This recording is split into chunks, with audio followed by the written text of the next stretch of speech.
Coalition. Thank you. Shelter, who are also giving evidence today. Okay. Yes, please. My husband works for Shelter, who will be giving evidence today. Okay, thank you, everyone. Right, we move on to our first witness then, or first witnesses. Thank you very much. Right, welcome to both of you to our session this morning to answer questions following your evidence to the committee about the Renters' Rights Bill. Perhaps you could just introduce yourself very briefly, then we'll go on to members to ask you questions about your evidence, please. Sure, thanks, Clive. I'm Ben Beadle. I'm the Chief Executive of the National Residential Landlords Association, 110,000 members that provide knocking on for 1 million homes in the private rented sector. Good morning, I'm Teresa Wallace. So we're going to ask you to speak up. It's not the best of rooms to try and hear people at this distance. So thank you. My name's Teresa Wallace and I'm chair of the Lettings Industry Council.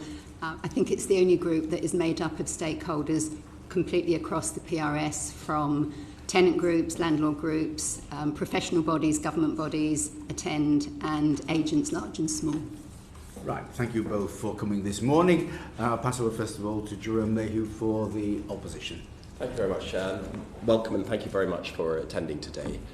Just to kick the proceedings off, I'm very interested in hearing both of your views on your first impressions on this bill, whether you think it gets the balance right, whether there should be a balance, first of all, I suppose, between landlords and tenants, and whether you think the current drafting gets that balance about right.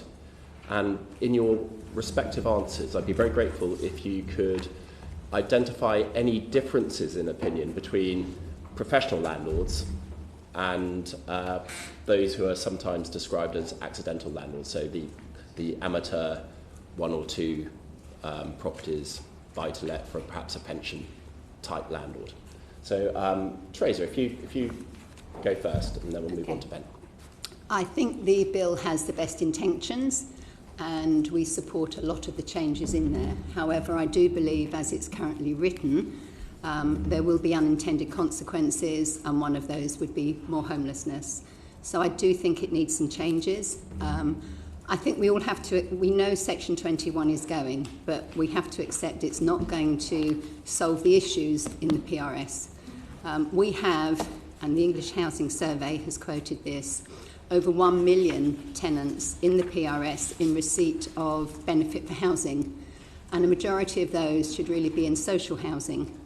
If we had those social homes, we wouldn't have the supply-demand pressures that we've got, we wouldn't have the rent pressures, and we wouldn't have those properties lower down in the market that are unfit for purpose, that are damp and shouldn't be there in the first place.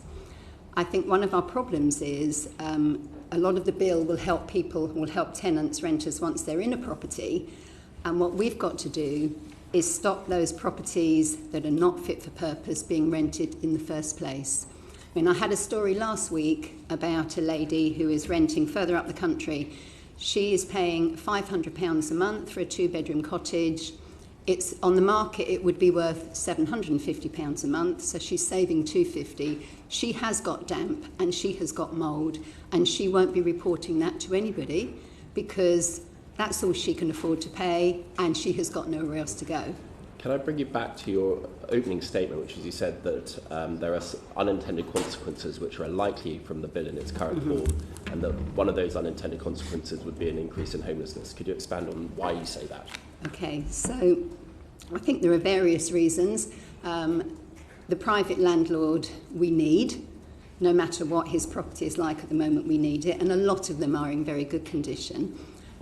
They are very scared about this bill, and a lot of them are exiting. And I know some of you might think that there are other places that those properties can go, but we need them in the PRS. The tenants need them. And so we want to keep those landlords. We do have institutional investment, but that's a very, I don't know, is it 2 or 3%? Very small percentage that we have for build to rent. And unfortunately, the build to rent model doesn't actually really work financially in the places where we need those properties. because of the way their financial model works and margins. So you say, again, I'm butting in, I apologise, but you say that private landlords are exiting the market already. What evidence do you have to support that statement? Well, there is evidence out there. We've got evidence with my agent's hat on, with the amount of landlords that we've lost, with the number of people that are looking at properties compared to what they were before. And I gather we've got 12% increase in properties on the market now, and that's the highest since 2014 per agent. And what impact, if any, is that having on rental asks? Because if supply is being reduced, what's happening to demand? Well, demand is up and supply is down, so that obviously does have an effect. I would think it's not just an effect on rent, it's also an effect on the tenants that can secure the properties in the first place. So I think this bill is there to help people that are struggling, and I actually think in some places those are the people that will actually be penalised. Thank you. Ben, you've been very patient. Perhaps you could do your best to answer the same question. Yeah, with pleasure. We are largely supportive of many of the features that are in the bill. There's a lot to be welcomed, and I think the Minister should take great credit for bringing these reforms so quickly. One of the things the industry has suffered with is this hokey-cokey politics of when we will see the abolition of Section 21. And so our position has been very, very clear that we do not oppose the abolition of Section 21, providing the alternative is workable and fair. And there's two elements in terms of that balance, if I may, where I don't think it quite strikes the right balance. The first one is around court reform and the need for landlords to have confidence in court reform. I appreciate that this might have been viewed as a delaying tactic by others in the past, but the reality is we're waiting 7 months on average to get possession of our homes at the moment, and that's with a fast track kind of almost no proof needed. When we move to a Section 8 ground, it will require more resource, it will require more scrutiny, quite rightly. But without investment in the court system, we're not going to deliver what either renters or landlords need. And one of our surveys of over 1,400 members said that 60% of landlords said they were less confident or not at all confident they will remain a landlord without suitable court reform. This declines to 37% if suitable court reforms are enacted. And so our argument has always been, this is about confidence, it's about striking the balance, it's about giving support to responsible landlords as well as delivering for renters. The other area that we have seen is that landlords will be provided with robust grounds for repossession. I may have missed them, but I don't see a doubling of notice for serious rent arrears and an increase of rent arrears threshold from 2 months to 3 months as either sending the right message or being fair and proportionate. Those tenancies will largely fail, whether it's 2 months, 3 months or 6 months, quite frankly. What we want to do is to avoid rent arrears from building in the first place. And so we are very supportive of something like a pre-action protocol where responsible landlords can really help signpost tenants to manage their arrears. We did this during the pandemic. But without addressing this point, I worry it does send the wrong message. And also, we've got on average 21 people chasing every home. So whatever nip and a tuck we make around here, whether landlords are leaving or not, that's only going to worsen, in our view, as confidence decreases.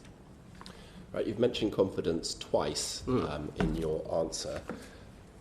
In anticipation of this bill, and now that it's been published, are you able to say what's happened to confidence in the real market? Yeah, so and again, for both accidental landlords, but also for commercial ones? Yeah, so, I mean, accidental amateur landlords, if you consider yourself an amateur landlord, that's arguably part of the problem. I don't think we can have amateur landlords. Having a lettings business is a business that whether you've got 1 or 10 properties that you need to do properly. So, and that's what we try and do to support all of our members in this. We've been tracking sentiment in the sector for the last 12 years across our membership, and it's at a record low. our members are forecasting only about 10% were looking at